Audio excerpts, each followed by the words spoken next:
আমরা অনেক সময় হেফজখানার ছাত্রদের ফজিলত বলি, এক একজন হাফেজ 10 জন বা 70 জন তার পরিবারের লোকদেরকে সুপারিশ করে নিয়ে যাবে।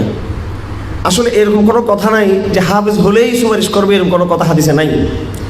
হাদিসে যেখানে কোরআন শরীফ পড়ার কথা আছে যারা সুপারিশ করবে, সেখানে এটা বলা আছে ফাস্তাযহারাহু ফাআহাল্লা হালালাহু ওয়া হারামা হারামা।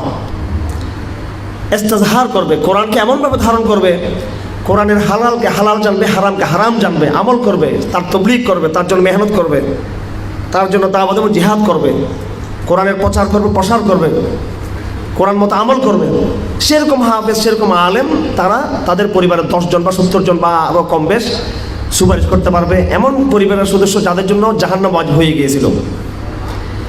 হাদিস শরীফ আছে, মান ক্বারা আল কোরআন ওয়া আমিলা বিহি উলবিসা ওয়ালিদাহু তাজান ইয়াউমাল কিয়ামাহ যাওহু আযম মিন যাওইশ শামস।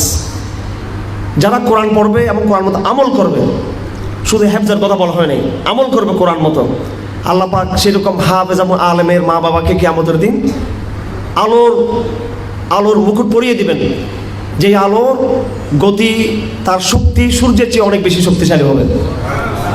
হাদিস শরীফ আছে, যদি মা বাবার এমন ফজিলত হয়ে থাকে তাহলে চিন্তা করো যে সন্তান তার কত বড় ফজিলত হবে।